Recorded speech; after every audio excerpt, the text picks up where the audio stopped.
Indonesia, apa kabar Anda hari ini? Senang sekali saya Ayu Sutomo bisa kembali hadir ke hadapan Anda dalam program keluarga yang edukatif dan inspiratif Ruang Keluarga. Keluarga Indonesia, apakah Anda atau mungkin keluarga Anda di rumah ada yang pernah mengalami trauma?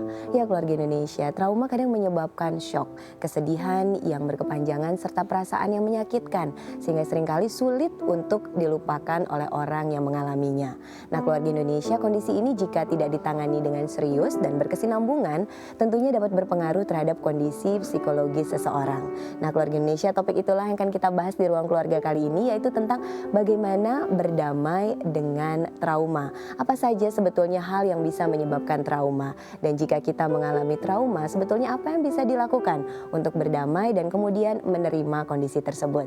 Untuk Anda semua di rumah yang punya pertanyaan atau ingin berbagi cerita seputar topik ini, Anda kami tunggu di 021 2903 2644 atau via Twitter di @t_tv. Jangan lupa dikasih hashtag Ruang Keluarga. Nah keluarga Indonesia, sebelum kita berbincang dengan narasumber mengenai topik berdamai dengan trauma, kami telah menyiapkan satu tayangan yang berisi rangkaian pendapat dari keluarga Indonesia di rumah tentang topik ini. Seperti apa tayangannya? Simak yang berikut ini.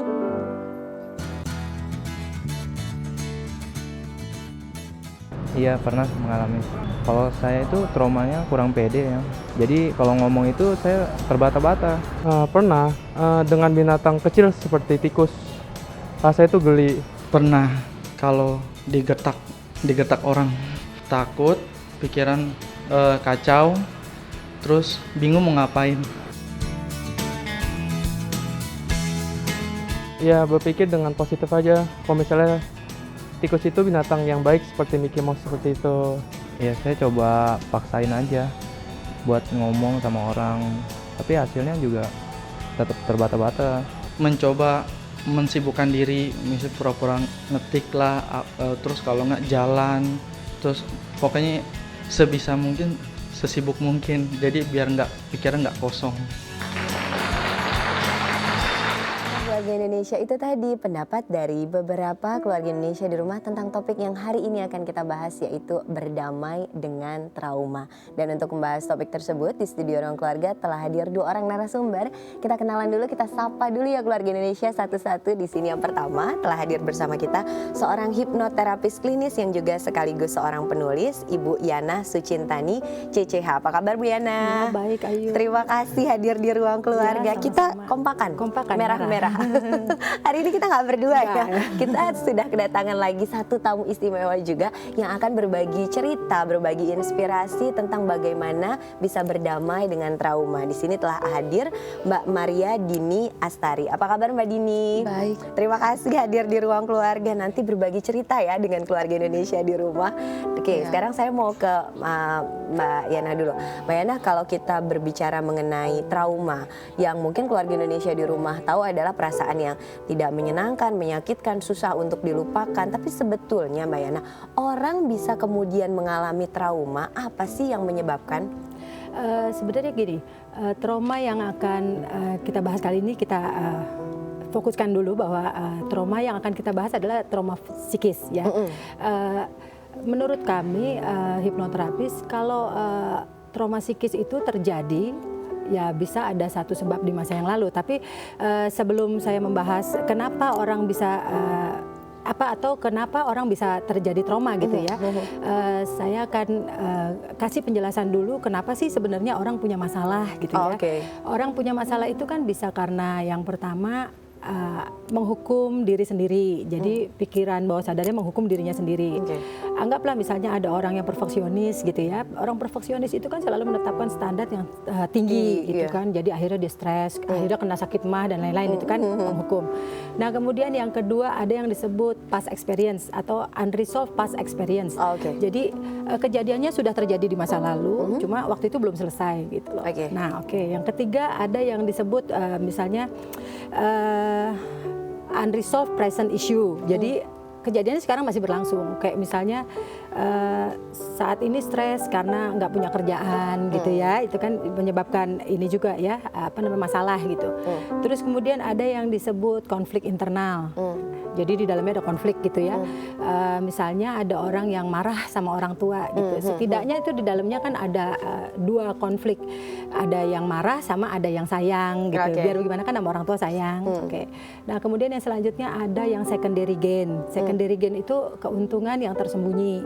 Jadi misalnya ada satu klien saya yang dia punya rasa takut gitu, sudah diberesin rasa takutnya hilang tapi kambuh lagi. Nah, ternyata rasa takutnya itu memang dimunculkan untuk mendapatkan manfaat, yaitu dia diperhatikan suaminya. Oke, gitu. Jadi kalau saya lepas rasa takutnya, suaminya nggak temenin lagi, gitu kan. Jadi ada manfaat tersembunyi. Kemudian ada yang disebut identifikasi. Identifikasi gitu mengcopy paste figur yang dia idolakan. Misalnya kita idola sama satu bintang film tertentu, gayanya, bicaranya, apa semua kita langsung copy paste. Terus udah gitu ada yang disebut dengan imprint. Imprint itu penanaman kepercayaan terhadap satu orang oleh figur otoritas dan orang itu menganggap benar. Misalnya kayak anak kecil yang dibilang sama gurunya kamu nggak bisa matematika gitu ya. Nanti pada saat dia nggak bisa matematika atau pada saat dia dapat nilainya jelek, dia akan menganggap omongan gurunya benar. Nah, sejak saat itu dia nggak bisa matematika. Ya. Tapi temuan kami ada tambah satu nih di ruang praktek. Temuan kami di ADW Gunawan Institute itu kami menemukan bahwa ada satu tambahannya yaitu transfer emosi. Jadi ini terjadi pada saat orang itu di dalam kandungan gitu, transfer emosi dari orang tuanya. Nah, kalau dilihat dari sebabnya, trauma itu sebabnya adalah kejadian masa lalu yang sudah terjadi, tapi belum selesai saat itu. Nah, jadi kita termasuk kejadian yang masa lalu yang belum selesai. Nah, kita lihat lagi definisi trauma menurut kami hipnoterapis klinis itu adalah satu kondisi atau satu keadaan yang muncul karena adanya satu peristiwa atau satu kejadian yang terjadi di masa yang lalu. Tapi bermuatan emosi yang sangat intens gitu. Nah, ini yang mengganggu kehidupan dan terbawa sampai ke kehidupan yang sekarang. Kalau Mbak Dini berbicara mengenai pengalamannya berdamai dengan trauma, kalau boleh saya tahu, proses trauma apa sih yang terjadi pada, kalau tadi Mbak Yana sampaikan di masa lalu sehingga akhirnya kemudian terbawa ke sekarang dan akhirnya bisa berdamai dengan itu semua. Bisa cerita sedikit nggak sih? Sebenarnya sih waktu pertama kali pergi ke Bu Yana itu saya juga nggak tahu saya punya trauma itu gitu loh. Jadi traumanya tuh lebih ke mainan saya tuh dibanting gitu sama ayah saya dan saya dipukul, lebih ke gitu. Mungkin kesannya simple ya. Iya. Tapi perasaan itu membekas sampai kemudian Anda dewasa begitu? Kemarin sih tahunnya sih karena ada gatal-gatal. Karena ada gatal-gatal di badan. Menarik ya keluarga Indonesia. Trauma kaitannya dengan gatal-gatal itu gimana? Bisa cerita nggak? Jadi kemarin tuh tiba-tiba ya itu badan saya gatal-gatal kayak alergi begitu. Jadi memang saya sudah pergi ke dokter juga untuk cek, tapi ternyata saya nggak alergi apa-apa gitu kan. Terus ya adik saya sih ngusulin mungkin kakak stres gitu. Makanya terus akhirnya ya konsultasi gitu kan. Jadi terus baru ketahuan gitu. Mbak Yana, menarik sekali di sini bahwa ada gatal-gatal, tapi kemudian ternyata itu adalah salah satu simptom dari trauma. Memang tanda-tanda atau simptoma-simptoma orang yang mengalami trauma itu seperti apa sih? Apakah gatal-gatal salah satunya gitu? Itu gimana, Mbak? Jadi gini, saya jelaskan dulu ciri-ciri orang yang kena trauma gitu ya. Orang yang kena trauma itu bisa dilihat dari dua hal ini, bisa dilihat ya. Yaitu yang pertama, seberapa sering muncul ingatan dia atas suatu peristiwa itu dan seberapa besar emosinya, seberapa kuat emosinya. Itu yang pertama. Yang kedua, seberapa mudah ia dipicu oleh perasaannya sendiri. Ya, seberapa mudah. Misalnya gini, lagi ngobrol-ngobrol nih kayak gini, tiba-tiba ada omongan sedikit tersinggung gitu ya. Itu berarti kan mudah sekali itu terpicu gitu kan. Nah, itu berarti ada sesuatu gitu kan. Nah, karena tadi trauma itu adalah satu kondisi yang timbul akibat adanya satu peristiwa di masa yang lalu. Nah, berarti ada sesuatu yang terjadi di masa lalunya Dini gitu ya, yang waktu itu terjadi dengan emosi yang sangat intens, sangat kuat ya. Jadi pada saat dia terjadi itu pikiran bawah sadar ini kan sifatnya salah satunya kan melindungi diri gitu ya. Nah, karena di sini ada emosi yang kuat, jadi bawah sadar itu merasa ini perlu dilindungi nih, ini bahaya gitu loh. Nah, jadi dia melindungi. Nah, pada saat dia melindungi itu ya tentu dengan caranya sendiri. Akhirnya dia membuat misalnya seolah-olah dininya lupa, amnesia gitu. Jadi nggak inget lagi kejadiannya. Nah, tapi temuan dari kami di Adiwe Gunawan Institute itu menemukan bahwa ada satu lagi sifat pikiran bawah sadar yang mengetahui pentingnya resolusi trauma gitu ya. Jadi nah ini yang di dalam ini ternyata ada apinya gitu loh. Dan ini mesti diresolusi dan ini penting gitu.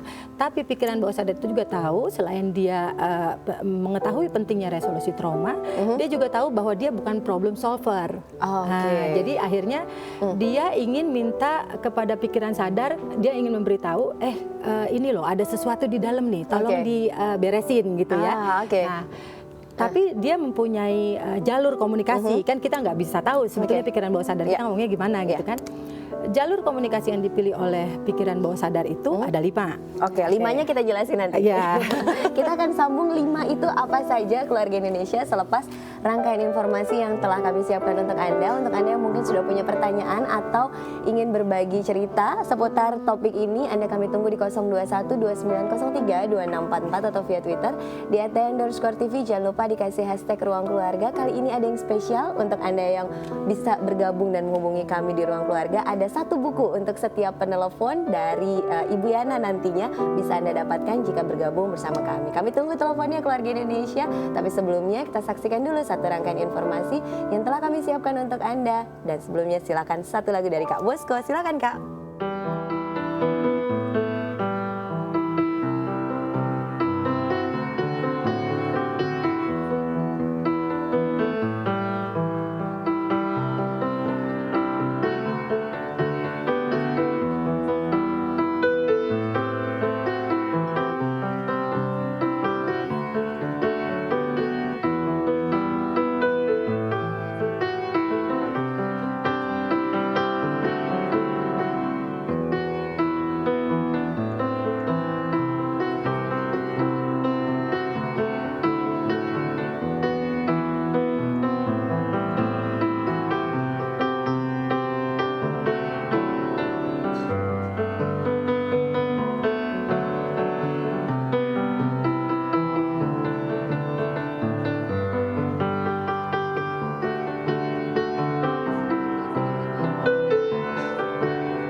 Kembali lagi di Ruang Keluarga dan Keluarga Indonesia, kita masih akan lanjutkan perbincangan, masih membahas topik tentang berdamai dengan trauma. Untuk Keluarga Indonesia di rumah yang punya pertanyaan seputar topik ini, Anda kami tunggu di 021 2903 2644 atau via Twitter di @tn_tv. Jangan lupa dikasih hashtag Ruang Keluarga. Dan sekarang kita akan lanjutkan perbincangan masih dengan hipnoterapis klinis yang juga seorang penulis, Mbak Yana Sucintani CCH serta Mbak Maria Dini Astari. Lanjutin dong Mbak Yana yang tadi 5 jalur komunikasi ketika jalur, orang dari alam bawah sadar ke alam sadar ada 5 jalur komunikasi. Ada 5 jalur komunikasi.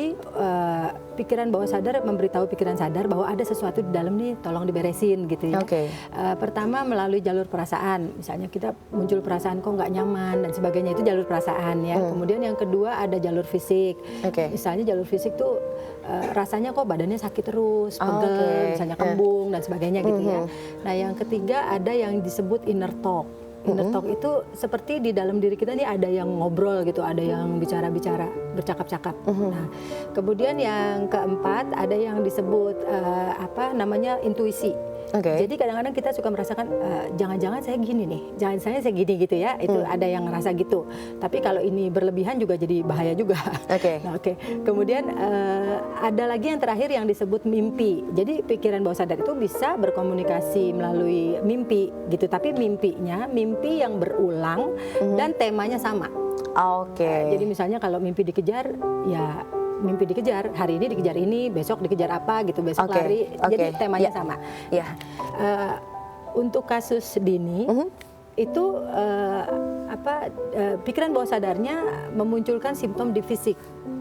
Dalam berupa gatal-gatal itu ya. Nah, sebetulnya mungkin udah pernah memunculkan di tempat yang lain, cuman kan nggak ngeh gitu. Pas muncul di kulit baru ngeh ini kenapa gitu, baru cari tahu ya kan.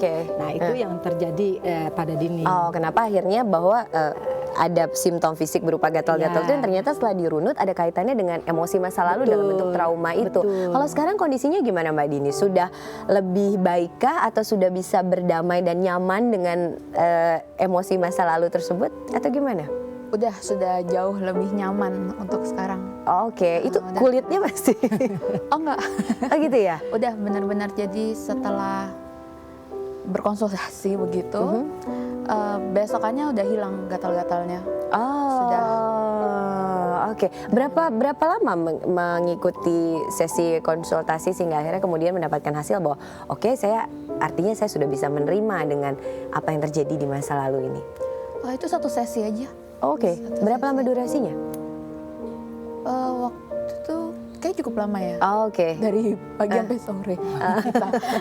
Jadi kalau kita bicara mengenai proses yang begitu cepat, kenapa bisa begitu? Apa trauma memang bisa hilang dengan begitu cepatnya begitu? Jadi gini, kalau kita bicara waktu, kita nggak bicara cepat itu berarti berapa jam gitu ya, nggak bicara berapa jam, tapi dikatakan satu sesi gitu. Nah, dan bukan hanya konsultasi, tapi juga terapi gitu kan. Hipnoterapi klinis itu memang bisa meresolusi trauma itu apabila kita tahu bahwa trauma itu kan sumbernya di masa yang lalu. Berarti kita harus berusaha mencari akarnya. Akar dari kejadiannya itu apa. Nah, di akar itu kita melakukan resolusi trauma karena kita tahu bahwa trauma ini adalah kejadian yang emosinya intens, maka di akar itu kita harus menguras emosinya. Menguras emosinya. Banyak kan teknik yang kita miliki gitu ya untuk menguras emosi, mulai dari teknik yang cukup menghebohkan sampai yang aman-aman aja gitu. Nah, itu tapi semua disesuaikan. Kita lihat juga kondisi kliennya gimana. Dalam dia menguras traumanya harus yang seperti apa. Nah, itu yang kita sesuaikan gitu ya. Nah, kemudian setelah dikuras, setelah perasaannya nyaman, ya klien itu bisa nggak memaafkan si pelaku gitu loh. Pada saat trauma itu kan ada pelaku. Memaafkan si pelaku bisa nggak?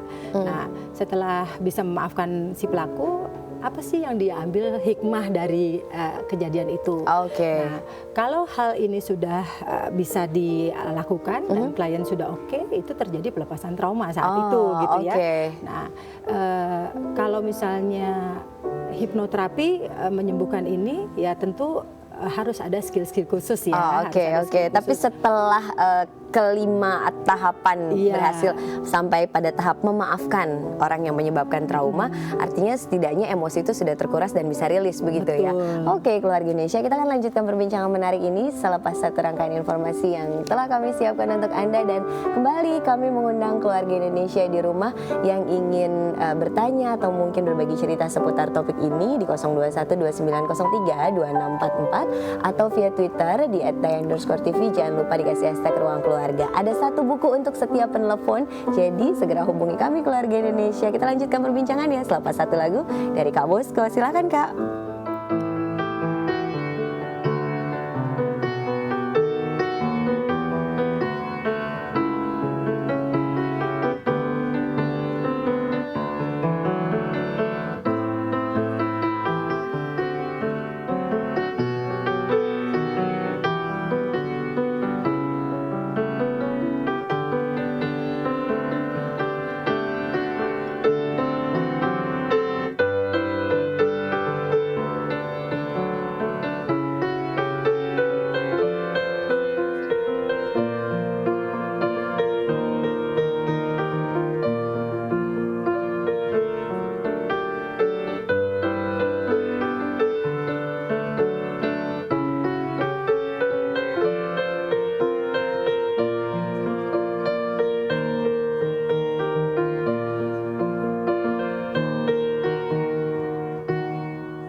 Masih di Ruang Keluarga dan Keluarga Indonesia, kita masih akan melanjutkan perbincangan, masih membahas topik berdamai dengan trauma. Keluarga Indonesia di rumah yang punya pertanyaan seputar topik ini, Anda kami tunggu di 021 2903 2644 atau via Twitter di @tn_tv. Jangan lupa dikasih hashtag Ruang Keluarga. Dan sekarang kita akan lanjutkan perbincangan masih dengan hipnoterapis klinis dan sekaligus penulis, ada Mbak Yana Sucintani CCH serta Mbak Maria Dini Astari. Mbak Yana, Anda merupakan seorang penulis juga. Bisa cerita nggak sih tentang bukunya itu tentang apa? Ini bukunya ada di sini, sudah ada di sini, judulnya tentang Menunggu Papa, Keluarga Indonesia. Cerita dong Mbak Yana tentang buku ini sebetulnya seperti apa sih isinya? Gini, ini sebenarnya bukunya hanya sekedar sharing gitu ya. Ada beberapa cerita di dalamnya. Ada cerita bagaimana saya dulu yang waktu kecil itu sangat merindukan papa gitu ya, figur seorang papa. Nah, buku ini saya alami sendiri gitu kisah-kisahnya, itu karena saya merasa gini. Dulu itu saya sering merasa kok hidup saya kayak gini ya gitu. Kayaknya nggak nyaman gitu, perasaannya nggak nyaman. Terus saya ini termasuk orang yang cepet ngambek gitu dulu. Jadi dulu tuh sering ngambek, terus udah gitu suka merasa cepet tersinggung gitu ya. Kalau saya sekarang saya tahu tadi kan karena kenapa gitu kan tadi ya. Tapi kalau dulu kan saya nggak ngerti. Ya kan? Nah kemudian pernah satu ketika itu saya dapat SMS dari temen gitu ya. Begitu baca SMS itu langsung saya seperti tersinggung, terus marah besar tapi nggak bisa keluar. Cuma ada bergojolok aja di sini gitu kan. Nah saat itu saya ingat ada satu cerita yang sering disampaikan kalau saya lagi dengar ceramah begitu ya. Jadi cerita tentang seekor kera gitu ya yang budukan gitu, punya sakit kulit gitu. Jadi dia hinggap di satu pohon, dia bilang ini pohon ini bikin dia gatel gitu ya. Kemudian dia beralih ke pohon berikutnya, dia bilang juga di si pohon ini juga gatel gitu. Sampai beberapa pohon dia hinggapin. Akhirnya kan perlu disadari bahwa sebetulnya yang menjadikan gatel itu kan sebetulnya dirinya sendiri gitu. Nah karena saya ingat gitu, saya pikir apa jangan-jangan masalah saya kayak gitu ya.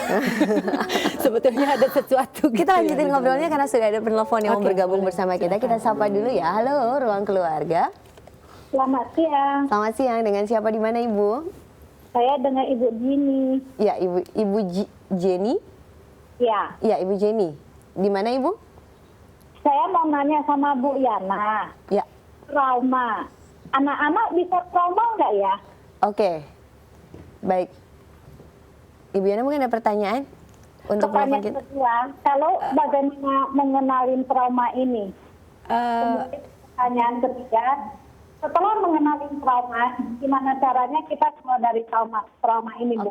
Baik Ibu, terima kasih atas partisipasinya di Ruang Keluarga. Ada buku Menunggu Papa yang nanti akan dikirimkan untuk Anda. Pertanyaannya ada 3, terima kasih atas partisipasinya Ibu Jenny. Saya bacakan mungkin pertanyaan yang pertama adalah anak-anak bisa trauma nggak sih?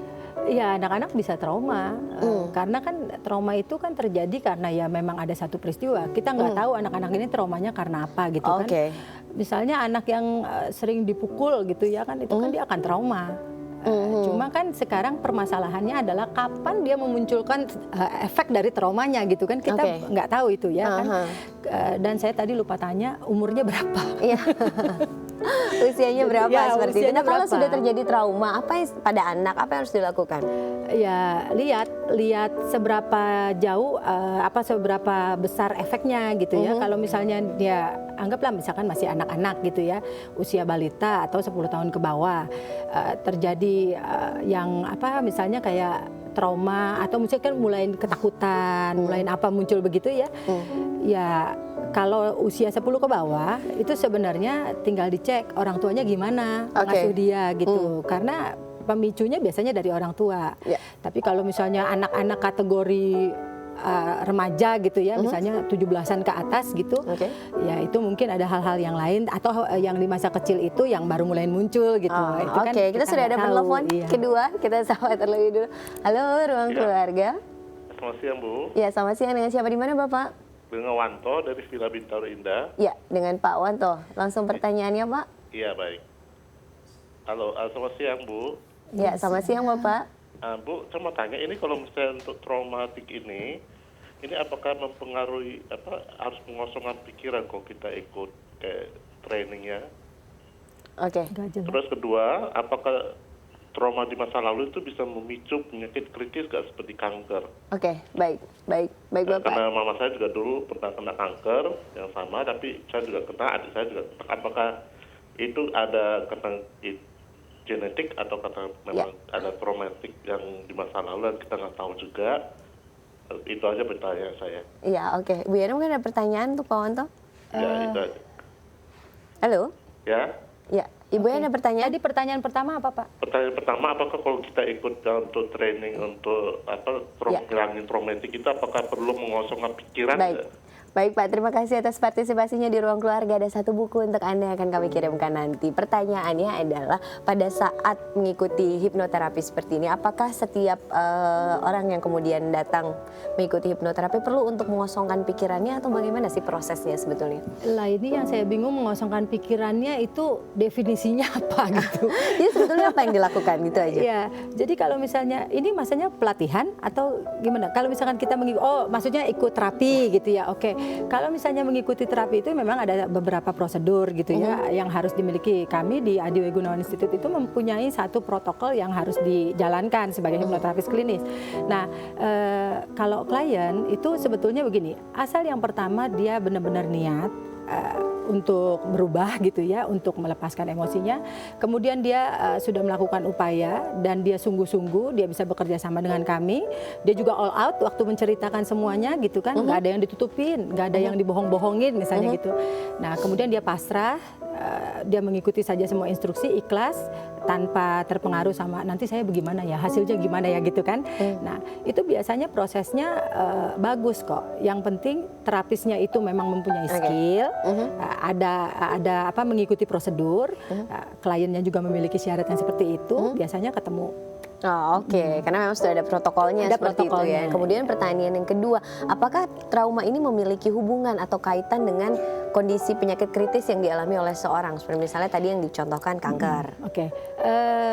Kalau ditanya apakah mungkin, pasti mungkin ada kemungkinan gitu ya, karena seperti yang tadi kita bahas kan ada jalur fisik ya kan yang dimunculkan.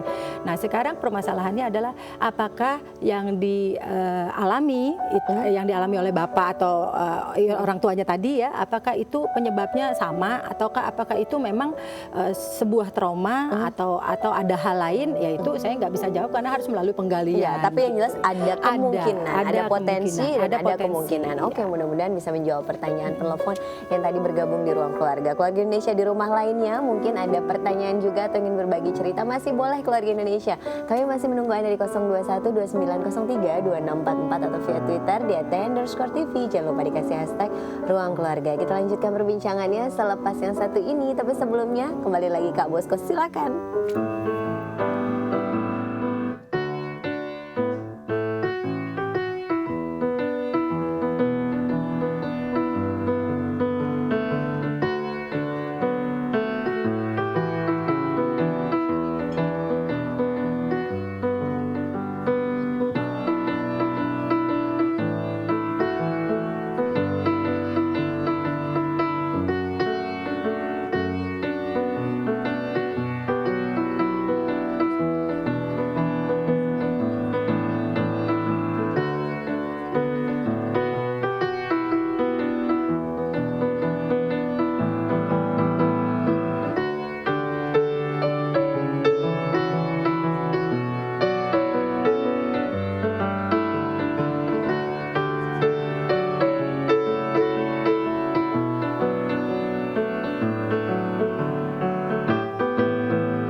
dan keluarga Indonesia, mari kita lanjutkan perbincangan masih membahas topik berdamai dengan trauma. Keluarga Indonesia yang punya pertanyaan seputar topik ini masih kami tunggu di 0212903244 atau via Twitter di @tn_tv. Jangan lupa dikasih hashtag Ruang Keluarga. Dan jangan lupa ada satu buku untuk setiap penelpon yang bergabung di Ruang Keluarga hari ini. Sekarang kita akan lanjutkan perbincangan masih dengan hipnoterapis klinis sekaligus penulis Mbak Yana Sucintani CCH serta Mbak Maria Dini Astari.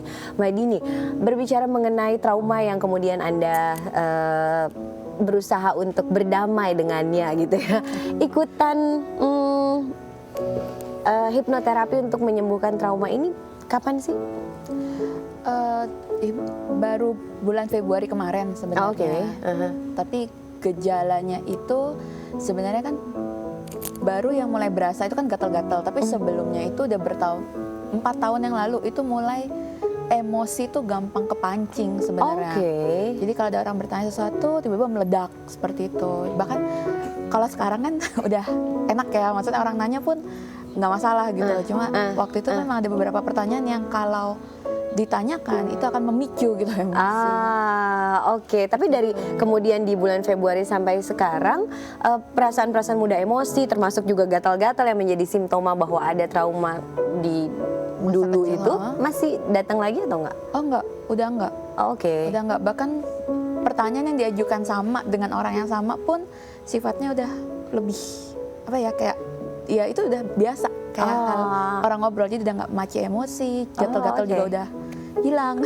Perubahan sebesar itu ya yang kemudian dirasakan. Kita sudah penelpon nih, kita sapa terlebih dahulu penelpon kita ya. Halo Ruang Keluarga. Halo Ruang Keluarga. Ya, selamat siang, dengan siapa di mana Bapak? Saya dengan Pak Andi di Tangerang. Baik Pak Andi, langsung pertanyaannya Pak. Ya, pertanyaannya bagaimana, saya punya masalah dengan ketakutan dalam ruangan sempit.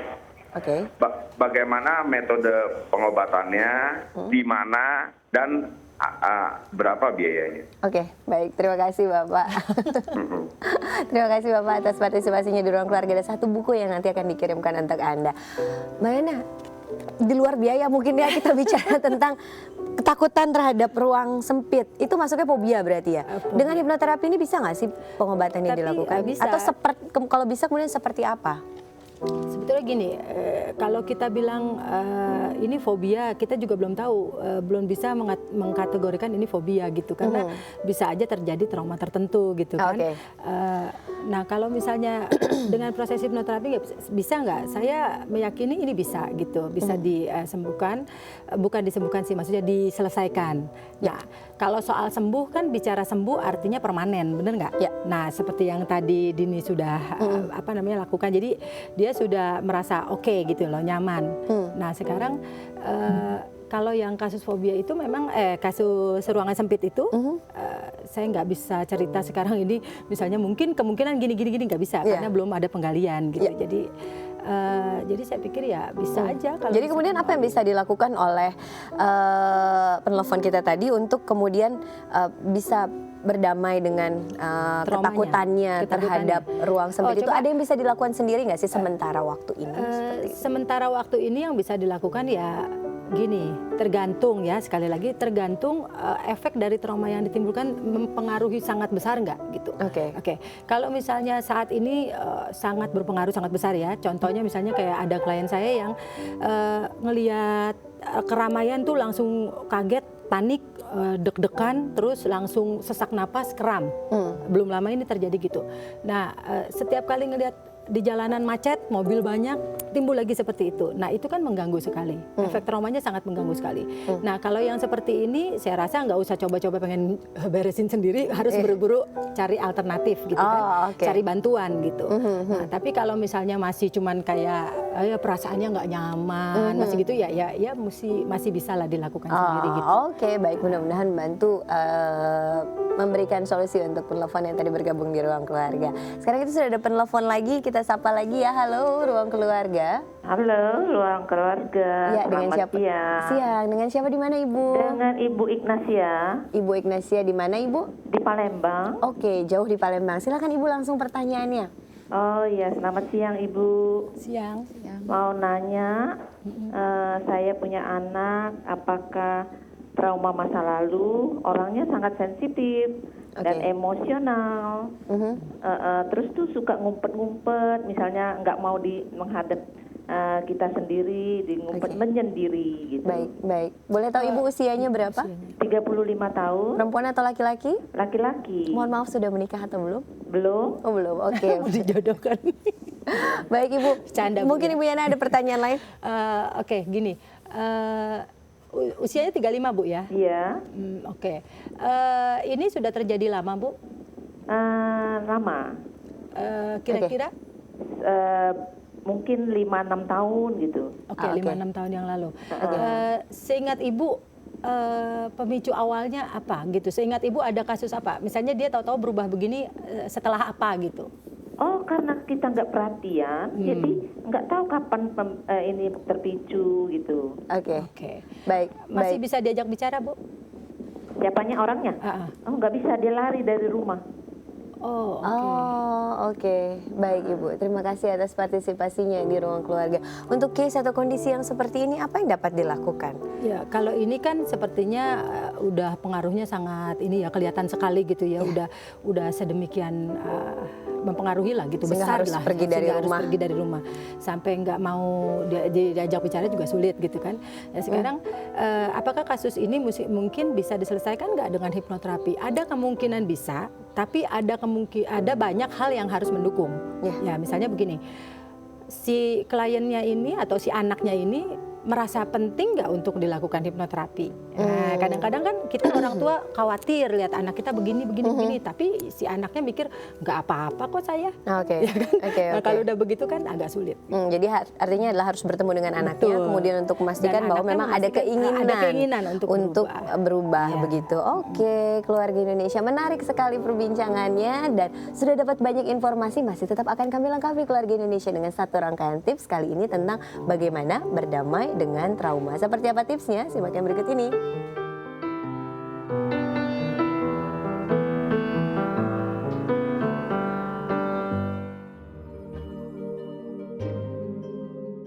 Berikut ini beberapa tips berdamai dengan trauma. Saat Anda berada pada tahap pengingkaran, cobalah mengidentifikasi permasalahan yang menyebabkan trauma untuk mengetahui treatment apa yang tepat untuk diberikan. Saat Anda berada pada tahap marah, lakukan relaksasi untuk menenangkan diri, seperti meditasi dan menarik nafas panjang. Carilah bantuan jika terjadi perubahan sikap dan juga gejala terjadinya trauma, seperti susah tidur, mudah ketakutan dan emosi, sedih berkepanjangan, dan juga terganggunya aktivitas-aktivitas keseharian karena gangguan konsentrasi. Dukungan dan support. Orang yang mengalami trauma memerlukan teman untuk berbicara. Selalu ada dan mendengarkan keluh kesah mereka akan membantu meringankan trauma yang mereka rasakan. Menciptakan lingkungan yang memberikan rasa aman yang bisa meringankan trauma. Ya, lingkungan sekitar adalah faktor penting dalam pemulihan trauma dengan menciptakan lingkungan yang aman. Berkonsultasi pada ahli. Untuk meringankan dan menyembuhkan trauma, dibutuhkan pendampingan para ahli agar penyembuhan trauma lebih tepat dan sampai pada akarnya. Trauma healing lewat hipnoterapi bisa menjadi pilihan.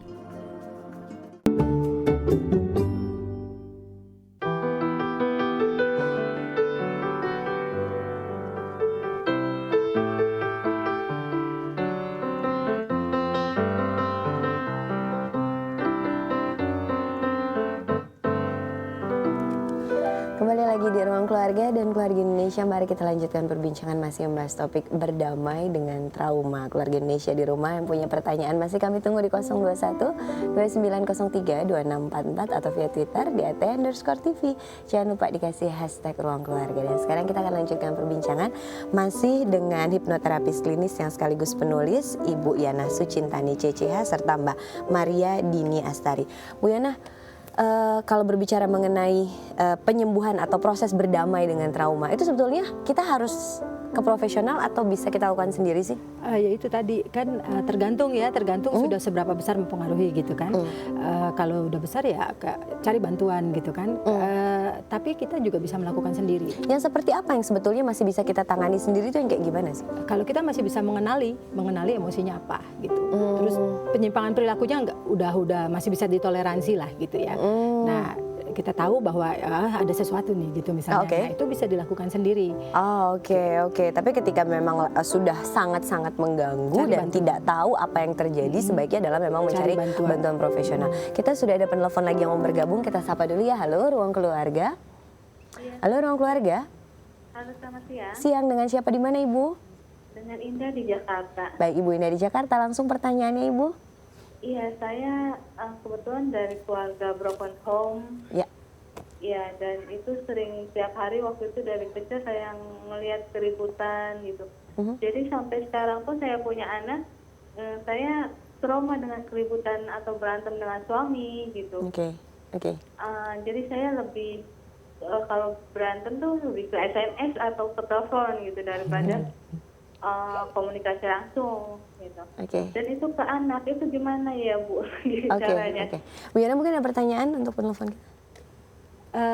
Kalau ditanya itu gimana ya maksudnya gimana?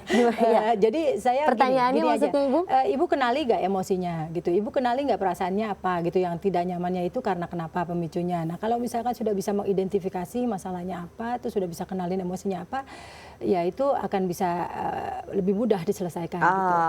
Oke, baik, kita coba jawab ya. Jadi kalau misalnya ternyata memang sudah mampu mengenali, artinya enggak, kalau kayak seperti kasus Ibu Indah tadi ya, Ibu Indah tadi, saat kondisi seperti itu sebetulnya apa yang harus dilakukan? Gini, sebetulnya kan resolusi trauma tadi kan bersumber pada emosi, ya kan? Berarti kan yang harus kita lakukan adalah menguras emosi itu.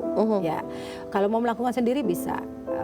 Saat ini ada kita punya teknik nih di Adewe Gunawan Institute itu ada 2 orang rekan saya, yaitu Pak Adi Susanto dan Pak Antoni Stephen Hambali itu dia menciptakan satu teknik untuk melepas emosi itu tekniknya ini bernama teknik erase penghapus. Erase, bukan eraser, erase.